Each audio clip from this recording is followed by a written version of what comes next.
Welcome to Women Made New. I'm your host, Crystalina Evert. Thank you for joining me. Well, summer has officially kicked off, everyone, and it is Memorial Weekend. I can't believe it. And it is a season of change. A lot of your students are home now for the summer, and you'll have little ones around the house. Others have students that have just graduated, and it is emotional time, but a time of change and things shifting and moving in your lives. And it can be really hard. But with the grace of God, we can do anything, everyone, right? And with that being said, I am interviewing Kristen Theriault, and we are going to be talking about her Cabrini book, but it is a companion to the actual movie that came out, Cabrini, from Angel Studios. That was absolutely phenomenal. If you haven't seen it, I suggest you go do that. But before we get into it with her, we have some excellent marriage advice from Lisa Cotter. And then in the end, we have some excellent marriage advice from Cameron Fradd, because I know how hard it is to live that holy, good Catholic marriage that we all are striving for. But marriage is so under attack right now, and we all need help. We all need the grace of God to live and strive and to do the will of God, especially in those hard times. And maybe if you are struggling in your marriage. So I thought I would sandwich this interview with awesome marriage advice from two beautiful dear friends of mine and really excellent, just women of God. So without further ado, let's get right into it. I gotta tell you something, ladies. When I got married, I thought marriage was going to be really easy. And here's why. Because I was a theology major. And I had studied theology of the body, and I knew everything about marriage because I knew all the theology behind it. And then I got married.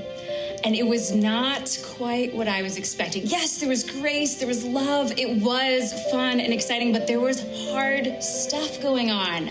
My husband and I, sometimes we would have conversations and I would think, why is this so difficult? We're both praying. As if difficulties weren't gonna come. I don't know why, but I thought that was how marriage was gonna be. And here's the thing, I'm 14 years in and I'm still learning every day. But what I do know is this, in your marriage, you've got to be praying. You have got to be inviting the Lord into it, because his grace is always there. He's always wanting to give it to us. But sometimes in our stubbornness, we're like, no, Lord, I've got this. And then you see how well that goes. So I just want to encourage you, wives, mothers, I know sometimes it's difficult, sometimes it's hard, sometimes it's not what you thought it was going to be like. But cling to the Lord, be praying, be leaning on him, be asking him for the grace that you need to live this vocation, because he wants you to be thriving in your marriage. He wants you to be joyful in your vocation, and he's there reaching out to you. You just have to say, Lord, I need you.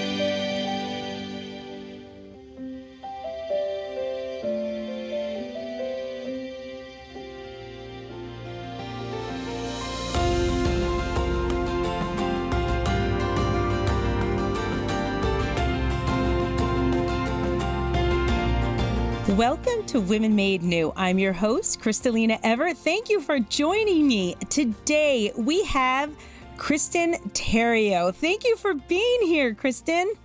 Thanks so much for having me, Crystalina. It's a pleasure.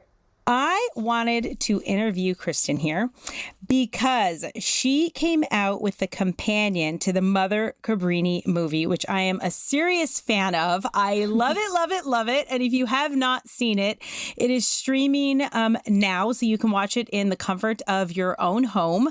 And I highly suggest you do that. And I'm going to be doing again this weekend. But she came out with a companion, and it is a spiritual journey with this courageous woman of God. I love it. And her book, it's not like a normal book either. I was kind of shocked when I went through it. It was something I didn't expect, but absolutely love. So first off, what gave you or inspired you to do this book, this idea? Because it's very unique. Yes, so I have to admit, Mother Cabrini was not a saint who was on my radar before this movie came out, so I'm very grateful to the movie and to the producers for introducing her to me in this more intimate way. And so basically, Sophia Institute Press, where I work, we were approached by Angel Studios to produce some sort of companion books to the film. And for me, with a background in history and just how I like to approach the past, I love to read saints, especially in their own words whenever possible. So that is what I was aiming for Mother Cabrini. And because she is such a contemporary figure, she died in 1917, we do have a lot of her writings extant. So I was able to find this wonderful cache of letters that she wrote from her travels abroad, back home to her sisters. So she's really serving as their spiritual mother still in this role, even though she's far remote from them physically.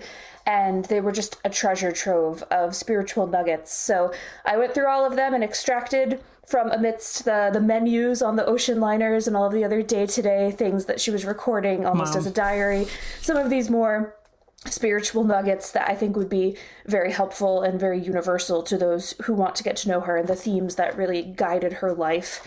And I also did draw from her retreat notes. So she really believed that conversion was an ongoing process. So for someone who was as advanced in sanctity as she was, she never considered herself to be all that holy, which of course we find with all of the saints. They oftentimes think that they're the worst sinners, and it's just, what does that mean for the rest of us? But it's really a testament to their own humility and how they give the credit to God and don't take any for themselves. And so Mother Cabrini also would go on retreat and many times was given the opportunity to renew her vows at the end of these retreats. And she considered the spiritual interior conversion to be just as important as the exterior conversions that she was gaining at the missions, because you can't really have one without the other. And her vocation was so unique because she had this dual vocation of not only being a religious sister, but also being in the world. And of course, she was the first all-women's foundation of missionaries to operate at this global level. So she had to make sure that her own spiritual garden, so to speak, was tended before she went out to try to convert others. So the book is really an amalgamation of these first-hand direct writings of Mother Cabrini, and it's meant to be not only a companion to the movie, but also a companion for the year. So a devotional that you don't have to read in one sitting, you can take with you to Adoration Weekly, or sit down at one point during the week to really reflect on these deeply. It includes journaling pages for each week of the year, or at least a few room for a few paragraphs at the end of each chapter. So it's something that if you write in your books like I do, you can definitely write in this one and make it your own. So when you say exterior conversion, because we all know what an internal conversion looks like, right? And we feel it, we experience it, we pray to Jesus, we kind of are walking with him. But her exterior conversion, what did that compile? Like, what does that look like? So Mother Cabrini's vocation is really defined by her great love for converting souls. She saw much of the suffering going on in the world, and while her humanitarian work was a large component of what she did, and the physical suffering that she was able to relieve was hugely important, it was really the conversion of souls for their eternal happiness, which she focused on as her main goal. And a quote that I start the introduction with from Mother really illustrates this, where she says, "If the Sacred Heart would give me the means, I would construct a boat called the House of Cristoforo, which means bearer of Christ, to traverse with one community, little or big, so as to carry the name of Christ to all people, to those who as yet do not know him, and also to those who have forgotten him." And her writings are just full of this urgency that the time is short, this earth is in fact temporary, and it's the valley of tears, but our eternal life is what matters the most. And she just had this great charity where she wanted to save as many souls as possible, and that was her motivation. This is where the title of her biography, "The World is Too Small," comes from that great quote, which is featured in the film, where she tells the Pope, "The world is too small for what I intend to do," because Jesus died for all, and she wanted to make sure that every single last one of them made it to heaven. Can you imagine actually having that kind of a mindset where it's just like, it's just this world. It's not big enough, Lord, right? But I'm going to conquer it for you. I mean, how unbelievable. And the spiritual way of thinking that Mother Cabrini had. I can't even comprehend that, right? But she's so close to Jesus, and she knew his power, and she just seemed like she had a great devotion to his Sacred Heart, is at least what I'm picking up from this and in the movie. She did, and she attended a Sacred Heart Sisters school growing up and was greatly devoted to the Sacred Heart her whole life. She actually wanted to join this order originally, but was denied entrance because of her poor health. And we can see how, in the long run, this was actually a good thing in God's providence, because it led her to create her own order, the Missionary Sisters of the Sacred Heart. And her order has this very beautiful seal that's included at the beginning of the book, which is a picture of the Sacred Heart floating over the ocean with 3 missionary ships on their way to convert souls and to bring the love of Jesus to the world. And so many of her writings are full of these beautiful depictions of the Sacred Heart and her love for that particular aspect of our Lord. And she really viewed the Sacred Heart as integral to her missionary vocation as well, because the drops of blood are pouring out of Jesus's heart to fall upon humanity. And she considered missionary work to be actually an extension of Jesus's passion, which it is, and also an extension of the apostolic vocation, because really this is just living up the Great Commission in our modern day. I didn't realize that was her seal. I'm looking at it now, and that is beautiful. I know. Wow, you must have really dived deep. Because so in Colorado, they have her huge, they have a whole shrine dedicated. Mother Cabrini found it, right? And I grew up going there on field trips when I was a little girl with the Catholic school. So every year we were always going up there, we'd drink the water, run around, we'd have mass there. And it was really remarkable. But when I went this last time, and then the movie and just everything, there was this really beautiful new way of looking at Mother Cabrini. And this book and this movie, I think, reintroduce Mother Cabrini to the 20th century. I agree. And she was someone who was on the cusp of modernity as we know it today, because she died in 1917. So this is right on the edge of the tumultuous 21st or 20th century with, of course, the midst of World War I. The Bolshevik Revolution took place later that year. And so she came to America in a time of immense change and industrialization. And really the modern world was being reshaped, and she had to adapt to it. And her biographer, Theodore Maynard, actually writes that much of what she had to do in the day-to-day operations of the missions, such as the logistics, the dealing with the bureaucracy, was really outside of her wheelhouse. She was a very meek and almost introverted woman of her own accord, but she saw what needed to be done, especially in this global world that she found herself in, and rose to the occasion. Even in her many travels, she would often get seasick, and this is not something she would have chosen to do other than the fact that she felt God was calling her to it. Right. He asks us, and he always gives us the strength. And I'm seeing that in all the different scenes. Like, if he asks you something, he's going to provide. He's going to take care. He's going to follow through with what he says and ask you to do. And Jesus doesn't play games. He doesn't tease us. He's not, he's serious, and he takes us serious, and he takes our yeses serious when he asks us of something. And you can see that thread throughout Mother Cabrini's life. Now, for a lot of people that actually may not know who Mother Cabrini is, know she even has a movie out or even this book, and we're kind of introducing her right now to them. Can you just give us a quick breakdown of who Mother Cabrini was? Sure. So she was born in 1850 in the Lombard region of Italy in the north, and she was the last of 13 children in quite a large family. Unfortunately, not all of them survived to adulthood because of disease, and she herself was stricken with tuberculosis quite young, which affected her for the rest of her life.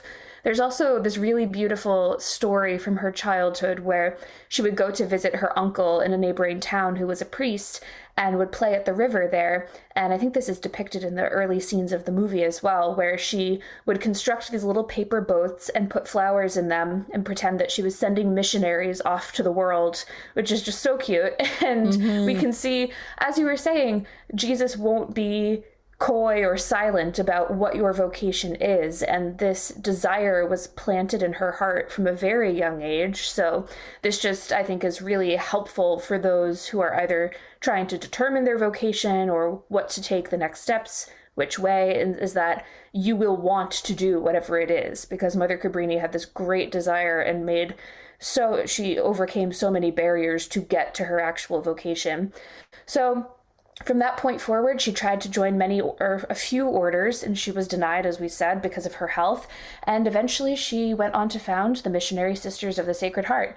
They started out in Italy with an orphanage there, and then she petitioned the Pope, as portrayed in the film, to be able to travel to the East. She really wanted to go to China, especially, and he famously told her not to the East, but to the West. And by West, he meant New York City, because as we can see, the suffering of the Italian immigrant population there was really unmatched. She was a bit surprised, as many listeners might be, because we think of the US at that time as an established Christian country. But the anti-Catholic persecution was number one, very prominent, especially towards the Italian immigrants, and then a few generations earlier, the Irish, as Mother discusses in the movie. And then also the extreme poverty was causing not only physical suffering, but also this moral and spiritual malaise. We can see how overwhelmed the priest of the community was. So she was there really to reinvigorate the spiritual life of this community, and then also to set up this trifecta that we see repeated in many of her missions of orphanage, hospital, and school. She went on to found 67 missions across the continents in her lifetime, including Europe, Central and South America, and then eventually her order did make it to Asia and to China specifically. And she died in 1917 at the age of 67. She really worked up until her death. She was, I think, making care packages for local children for Christmas in Chicago when she actually passed away and was able to receive the last sacraments. So she made the most of her 67 years, and it's kind of crazy to think of what have I done. I'm going to be on board to make it to this many accomplishments by that time. But it's important to remember Mother Cabrini never took any credit for this. There's a scene in the film where the Pope asks her, "I can't tell where your faith ends and your ambition begins." And it's very clear from reading her that this was totally all motivated from faith, and she never wanted to self-aggrandize herself. She just was motivated by helping others and loving Jesus through them. Again, we are talking with Kristen Theriault, and she wrote the companion book for the Mother Cabrini movie, A Spiritual Journey with a Courageous Woman of God. And to be honest, I never knew how awesome Mother Cabrini was. Let me just say it, okay? She was amazing, and she was a courageous woman. And you don't think of Mother Cabrini that way. A lot of people that don't even know her, and the saint that's just kind of coming to us all, it seems like now, and very relevant, actually, that she was this strong, powerful force to be reckoned with. It's just wonderful how they portrayed her in the movie. And I absolutely love that. And she really just kind of paved the way back then for women as well. And just also taking care of the children, right? And something that is just a commodity that we can just throw away or decide if we really want or not in our society right now. I mean, they were everything, to where she even went down in the sewers, in the filth, and she would get them and she would clean them and take care of them and love them and give them everything that pretty much society denied them of. And it takes a real strength, but faith in God to be able to do something like that. Wouldn't you say? Absolutely. And it's a great point that her life is a wonderful instruction in the sanctity of life, because just as we see today, the unborn are dehumanized by society. This was the role the immigrants, especially the children who were orphans, played during her time, as they were considered less than human. And as the New York Times headline that she helps to work says, rats had it better and lived better than the children of 5 Points in New York. And so she is restoring dignity and making society view them in this light. And I'm also really glad you bring up the angle of paving the way for women, because, again, she was the first all-women's missionary order. And she has some very interesting things to say about really the true nature of feminism and what the special and unique role of women is in the church. So one quote that I found really inspiring was here on page 134. She's talking about Our Lady, to whom, of course, she had a great devotion. And she says, "See how grateful we should be to Christianity, which has raised the dignity of woman, reestablishing her rights unknown to the pagan nations, until Mary Immaculate, the woman by excellence, foretold by the prophets, signed for by the patriarchs, desired by the people. Dawn of the Sun of Justice had appeared on earth. What was woman? But Mary appeared, the new Eve, true mother of the living, and a new era arose for women. She is no longer a slave, but equal to man, no longer a servant, but mistress within her domestic walls, no longer the object of disdain and contempt, but raised to the dignity of mother and educator, on whose knees generations are built up. Wow. And I think that just perfectly encapsulates why motherhood and why women's particular role, feminine genius, as Pope John Paul II put it, is so important. And Mother Cabrini's actions in the film also really illustrate this in an immediate way, because the character named Vittoria comes to mind, who was an Italian immigrant who unfortunately turned out of desperation to prostitution. And when she started helping Mother Cabrini, you can see this amazing development in this salvation arc that she goes through, where she rediscovers her own dignity within the church and what the church teaches her about her own worth. And that is not something that the world can offer. In fact, the world was treating her in the absolute opposite way. And so this really kind of clears up the misconception that many who will throw at us Catholics or at Christians in general that, oh, you're being oppressed by the church, when in fact it's the opposite. And actually women find their true dignity through what Jesus teaches us about our nature. Oh, absolutely. And I love that character. Yes, she was great. And you have such compassion. And so many of us have felt just like that at times in our own way of feeling less than and unworthy and unwanted and unloved and not smart enough or beautiful enough or just no one cares. But God cared. And Mother Cabrini, of all people, really nurtured this woman and gave her dignity and showed her the love of God and that transformation that any of us can have in the church. And every Saturday, I always remind my listeners, and today's Saturday, everybody, it is time to go to confession if you have not been in a really long time. And God's love and his mercy and that invitation awaits you. And so it's never too late to start over. It doesn't matter who you are, where you've been, what you've done, what has happened to you in your life. All that matters is where you go from here. And this afternoon, they will have confessions all over in the church, Catholic churches this afternoon. So to go to confession, don't put it off. Don't say later, because sometimes later can sting. And I've experienced that in my own life, and not just with confession, but with other things where you put it off, and then it's like, oh, why did I wait? Right. And that regret. And so we just don't want to have that when you can just go today. And Mother Cabrini, again, it was just such a powerhouse and really someone to look up to. And this book is quite remarkable. I love it. I love it because it's so simple, right? And my life is so busy with my 8 children and everything I have going on that it's so easy to pick it up and be like, okay, what's the advice for today? Or in your morning prayer or night prayer, or just that nugget, right, of that spiritual advice that you can take with you throughout the day or throughout the week. And not each week has like 7 things you can read. Like there's some that just have 2, it's really broken down to where it's not too much, but they're really just bite size, just quotes from Mother Cabrini that you can get, right? Exactly. And I really sympathize with being busy, and Mother Cabrini herself would as well. So I think it's great that this book is designed for busy people who are just looking to enhance the spiritual life with whatever time they have. Because one line that I wrote for the introduction was that Mother Cabrini was a woman who was always at peace, but never at rest. And those are different, because she struck this perfect balance between doing a lot for the kingdom of God and being constantly active, but all of that activity was in service of her vocation and was part and parcel of her spiritual life, because again, she had this dual vocation that was both in the world, which required a lot of boring or just daily, so to speak, activities. And really they remind me of Saint Therese's little way, except for many of these actions were more, not more complex, but more intimidating somewhat, like going to argue with the mayor of New York City, etc., things like that. So things that may not come up in our daily lives, but we can see that these were more logistical and business oriented, but they were not a distraction from her vocation. She was doing this for Jesus and for those that she was serving. So I think that distinction is important, because today, oftentimes when we're busy, the prayer life is the first thing to go, right? And our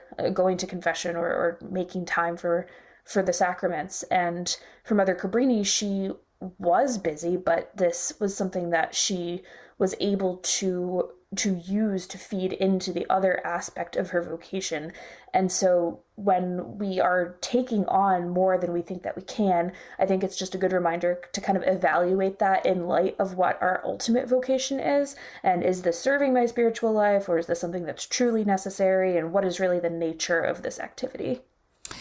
Can you speak to almost her discerning process that she had? Because so many people around her were telling her, no, you can't build this. No, you can't go there. No, you can't help those people. No, right? And we see that in the movie, but she was like, no, yes, it's going to be a yes, and I will find a way. And she always seemed to find a way.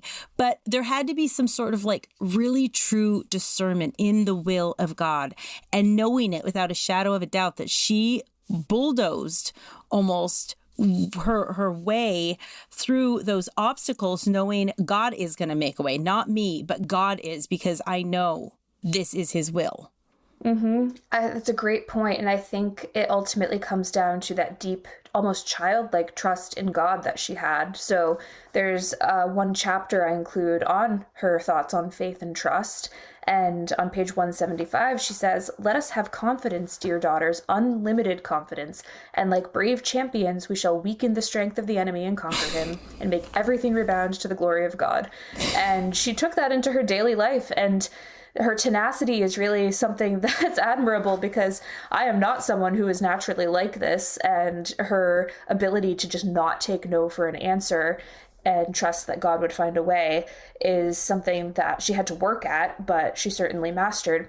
But again, she also had to balance this with the obedience to church authority that was implicit in her vocation. So I thought that was a really interesting discussion too. The way that was portrayed in the movie was she would sometimes seem disobedient, like she would push back on the archbishop and she would request again and again with the Pope until he came around to her point of view. But there's a point at the end where the bishop actually tells her this is under obedience that you must cease to do this certain activity. And she listens to that.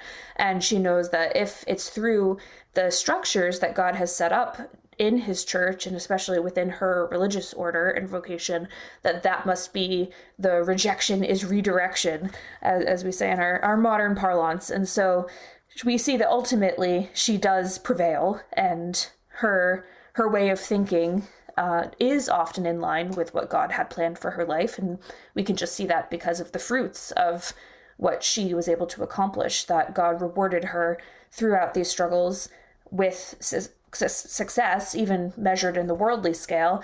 And she would even say this to her sisters, that if they met with some sort of adversity, she considered it a sign from God that they were headed in the right direction. So she just had to become really comfortable with having uncomfortable decisions with people, or conversations with people at all echelons of society.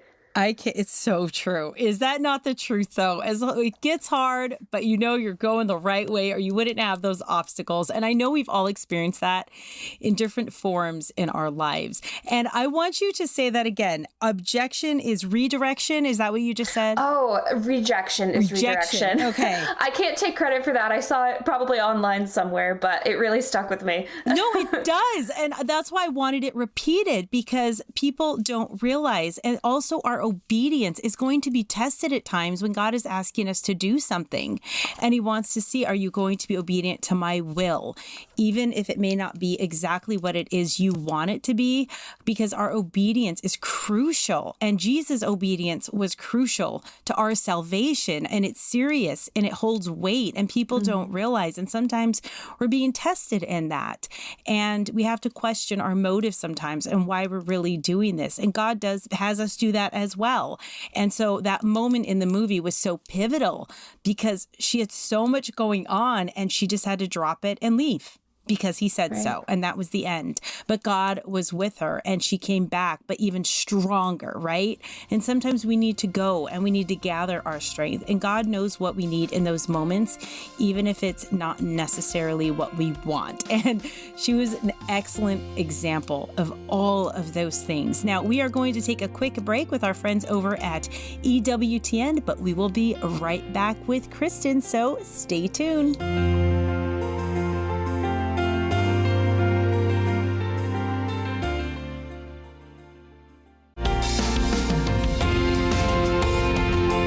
Welcome back to Women Made New. I'm your host, Crystalina Evert. Thank you for joining me. And for those of you just tuning in, I am speaking with Kristen Theriault, and the Mother Cabrini Companion book, A Spiritual Journey with the Courageous Woman of God, is our topic today.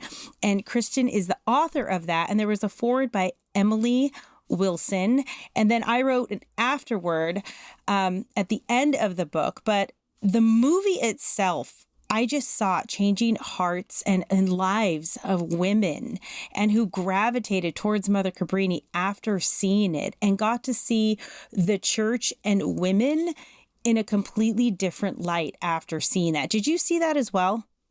Definitely. And I'd be interested if you have any stories of people whose hearts were turned by the movie, because I think it has a secular appeal as well, because number one, it was just very well done as a film, and as a period drama especially, it really set the scene in a very accurate way, and the dramatic appeal is all there. So I was very impressed with just the cinematic qualities of it, but also the storytelling, and again, her deep understanding of what true femininity is in light of what the church teaches about our different roles.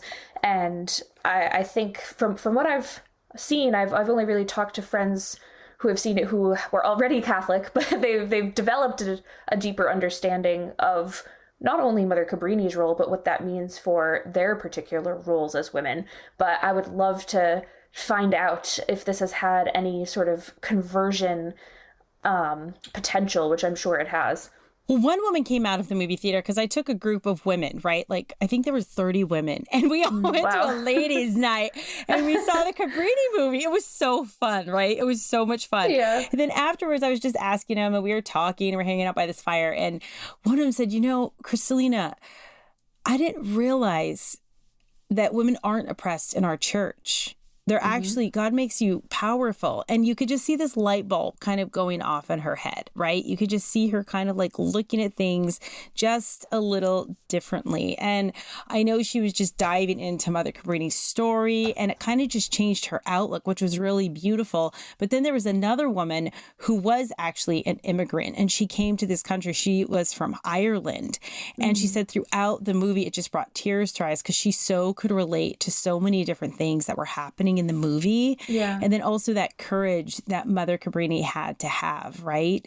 It was just beautiful. And these women, it touched me so much, but I could just see how much it touched them as well. So it's powerful. And again, I think Mother Cabrini is coming out in our day and age right now because she has such a message for us and such a strength that I think we've lost a little bit. And also in defending life, she's just another advocate for that right now.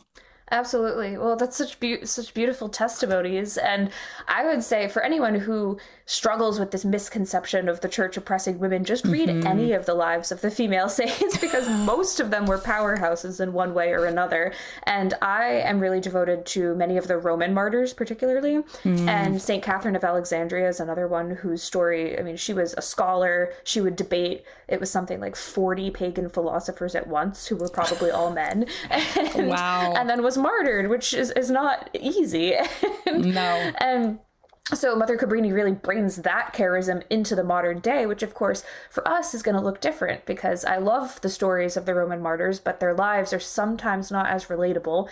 But you can see with her, she's showing us how to do that and how to stand up for the faith in the more global modern setting. And so while we are 100 years or so on from her lifetime, it's still pretty relevant. It's really beautiful also to see that when you're serving God and you're doing things, God really brings a community around you that helps you And even though you're going through so much and so much is against you, she still had her sisters kind of to go with her on this walk and this journey. And a lot of the times when you're going through a lot, you want to isolate, you want to be by yourself. You don't want to show people the hardships or things that you're going through. But it's also a testimony to the fact that God wants you to have sisters around you when you're going through things. He wants you to have support and love and strength and not to carry these crosses by yourself. And I think a lot of people don't want to show their struggles, don't want to show their weaknesses and that they need help. But I think there's actually a strength in showing your weakness where people can love you and build you up and help you carry that cross that God's asking you to carry, right? Absolutely. And Mother Cabrini, one way that this came through that is even apparent in the movie is her illness and how she would kind of constantly try to hide it so as to not burden her sisters. But of course they caught on and they could tell. And there's a scene where she has to be rescued where she has fainted because of weakness. And then we can see in other parts that her sisters are respecting that she doesn't want to be seen as someone who is sick and unable to work, but they know, and they know how to pick up the slack, and they're supporting her in that way too. And of course, she, in her role as mother, had to get to know her sisters very deeply and to know their strengths and weaknesses, and not to make fun of them, of course, for any of those, but to help them develop and to help build them up and choose particular roles and jobs for them that would actually complement their talents that God gave them. So it's a very vulnerable position to be in. She was with these women 24/7. She would travel with them. And I find travel is often when you're at your most vulnerable. You're just kind of harried and really stressed out and sleep deprived, and she would take care of them in this way. And this is really what she extended to the orphans as well, is just you are safe here and you can be fully seen and understood. Now, you are so well versed in Mother Cabrini's writings. Is there a particular story or something that you read that really just stuck with you, that was really powerful? Yeah, let's see. There's so many, but one that comes to mind is actually her experience on her voyages, because she would often travel, of course, on transatlantic voyages, which were on steamships at this point. So this is mostly the pre-Titanic golden era of ocean liner travel. And she was, surprisingly to me, because I know how much opposition she faced, she was often treated with a lot of deference and respect by the passengers in first class, by the captain, by the crew. She and her sisters would often be invited into the captain's quarters for private dinners with him, which was about the highest honor you could receive on the ship. Wow. And so what was surprised me about that was not only that she had created sort of this aura around her of holiness, and it just commanded respect naturally, and probably through her reputation for her work as well, but also that this gave her entree into another world of potential conversions and reaching souls who weren't necessarily on her radar, because of course she had a great heart for the poor and for the marginalized, but she would never turn anyone away who was seeking some sort of comfort or consolation. So one story that comes to mind is that she made friends with a Protestant woman on board who would just kind of come and eat meals with the sisters and ask very vague questions about the faith, and more so just get to know them on a human level. And at the end of the voyage, Mother made a gift to this woman of a small cross that she could wear. And the lady then said jokingly, "Oh, maybe I'll be a Catholic one day." And that was just out of the blue. And she was someone who was a high society Protestant and was very set in her ways and seemingly beyond conversion to the Catholic faith. But of course, no one is. And then another time, she had a very similar friendship on a different journey. And this woman actually ended up going to Rome to seek out Mother Cabrini's sisters there and learn more about the faith. So it was just amazing that even when she wasn't doing sort of the meat and potatoes of her missionary work, she was constantly looking to introduce Jesus to anyone that she came across. And she really had a knack of being able to convert without seeming that she was very preachy. You know, she would convert through her actions and through her works, as well as not watering down the faith, which is a very difficult balance to strike. And many people are reminded of Mother Teresa and her humanitarian work, and how that ultimately could lead people to Jesus. And so she was also able to reach people who came from various different backgrounds. So despite the language barrier, despite her particular role compared to the socioeconomic status of these other people, she didn't let any of those worldly considerations get in the way, and she really saw everything through the eyes of faith. And so I thought that was a very inspiring way to approach the world, that if we can adopt even some of her zeal and charity, because she always would say one has to be tempered by the other, that you never know what encounter, if it's just a chance conversation, if it's someone seeing you go to mass, or just seeing you boldly live out the faith, what effect that will have. Wow, that's beautiful. Now, you have so many quotes that you can pick from because of this book, and they're beautiful. I love it. I love it. But I want to know, what is your favorite? There has to be one that really just stuck out to you that you love, and I want to know what that one is. Okay, let's see. I have to be careful here. I know, right? I have a section of short quotes at the end, which were kind of some of the snappier ones that I was thinking I could wield. Would make very good Instagram captions, for example. Yes. Let's see. Okay, here's one. The science of suffering is the science of the saints, which I thought was very good. I mean, obviously this is not a revolutionary concept, but her approach towards suffering was something that, because it was so modern, I think is very relatable. Because not only did she suffer in terms of her illness and her physical suffering, but also she suffered these emotional pains of rejection and of being made fun of. Serious. Yes, and just, being sort of this laughing stock at certain points. And she also did not let that deter her. So I think when we think of suffering, oftentimes we just reduce it to physical suffering and think, if I'm not wearing a hair shirt, then I have nothing to offer up. But Mother Cabrini, again, is living in a time that is almost at where we are in our era. And so she experienced some of this more complex suffering that could have been discouraging to her and could have caused her to give up on her vocation.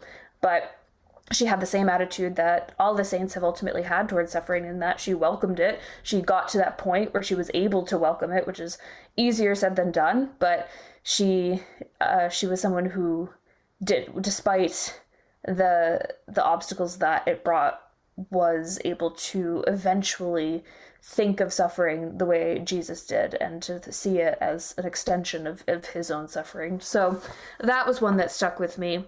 Another one is what I entitled the introduction, which is that she said, "We had heaven in our hearts." And I think that just beautifully encapsulates her entire vision of the world, because again, she was not looking in terms of worldly problems. She was rather looking ahead to the next life, and heaven not only for herself and for those in her care, but really for every possible person that she could ever come into contact with was the goal. And that helped her actually to be able to get through this suffering. As I think about it and we look at it, that there almost was this martyrdom of character that she had to go through, right? Silently.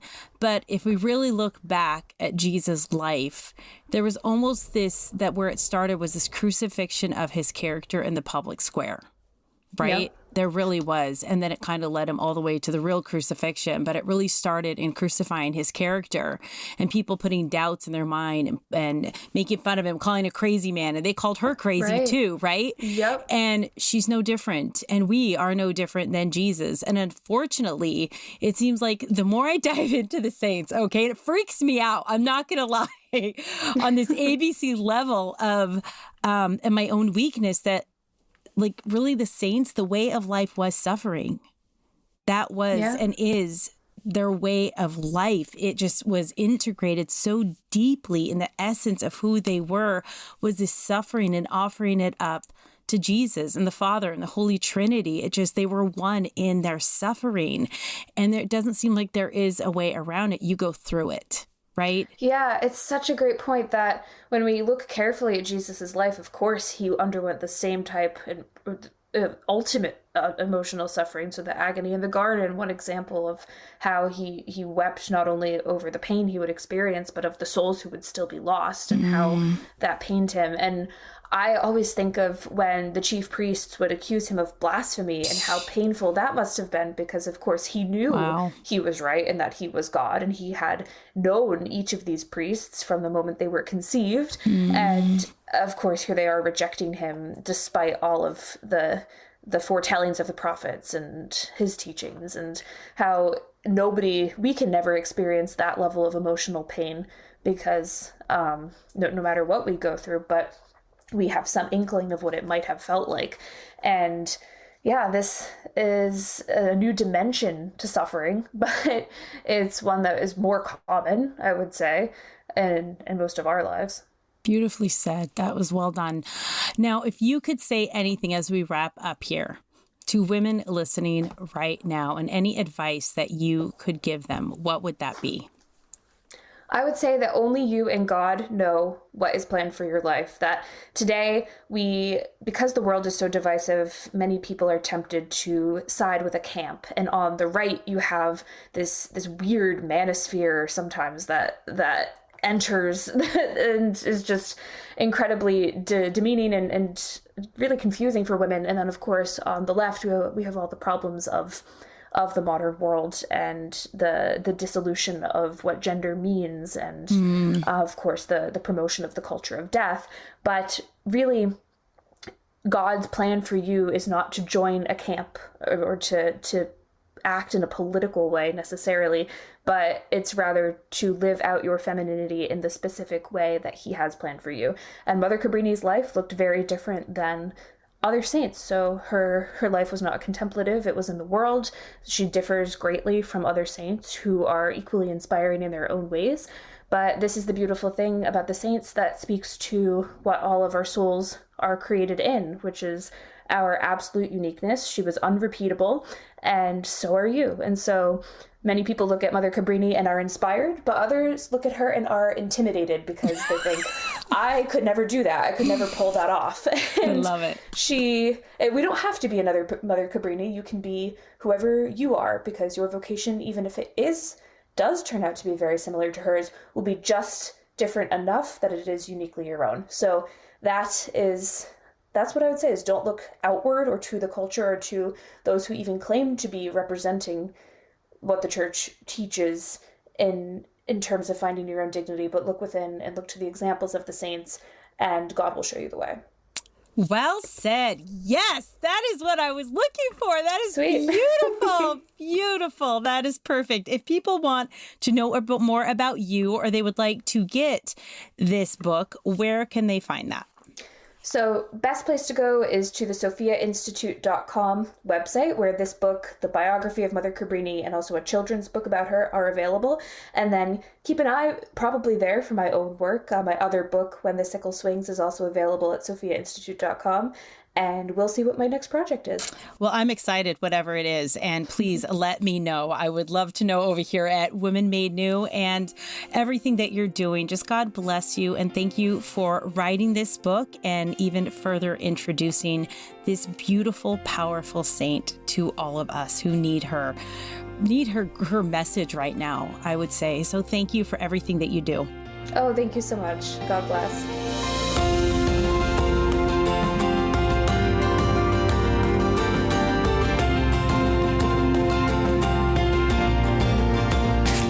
To thank my guest again, Kristen, for being here. And if you have not seen the Cabrini movie, it is now streaming on Angel Studios, I believe on their app, but you can actually watch it now in the comfort of your own home. So I suggest you do that, maybe even just this weekend. If you want to watch a good family movie, that is a good one, but age appropriate. So make sure it's good. What you think for your youngers. And then also we are going to conclude this interview with some beautiful marriage advice from Cameron Fradd. I hope you all have a wonderful, beautiful, holy weekend. Do not forget to go to confession. And I would ask one favor from all of my listeners out there. If you could please just pray for me for a very special intention, and we can get into that intention next week. But God bless, and know you are all in my prayers.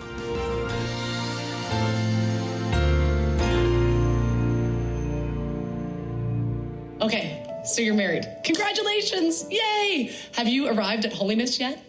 Are you like me? Did you think when you were dating and you weren't sure and you were praying about your vocation, you thought once you got married, you'd be holy and a saint? It didn't happen for me. Has it happened for you? Probably not, right? Okay, so here's the thing. You are a broken, flawed human being, and I am so sorry. I am so sorry for all the baggage that you have, all the wounds, all the hurts, all the pains. I one time went to confession to a really holy man, and he was really beautiful, and he said, Cameron, you think the Lord uses you in spite of your brokenness and all the pain and the hurt, don't you? I was like, yes, I do. Isn't God so good? He's like, no. He uses you precisely because of the brokenness. Every cut, every bruise, every pain, Christ's light shines through. Your marriage is going to be broken. It's going to be flawed. Whether you know it now or you're like me and you kind of had to wait a few years and realize what's going on, and that you married a flawed human being and he's going to hurt you. And you're going to hurt him. You need to keep your eyes on Christ. You need to turn to him. And just know that you are not alone, okay? Ladies, you are not alone.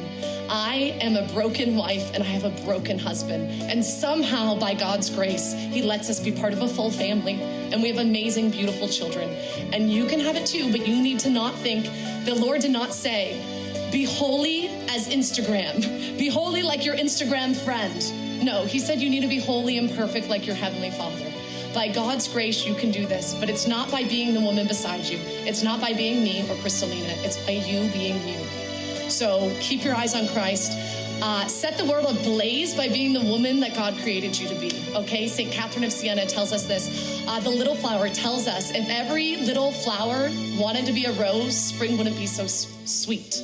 I am not a big, beautiful rose. I'm a broken, flawed lily who gets powder and stuff everywhere. You know, you lily ladies, you know what I'm talking about, okay? You may be a little flower that grows on a cactus, but by God's grace, you put us together and we make an amazing, beautiful bouquet called the feminine genius. I love you, ladies. I'm praying for you.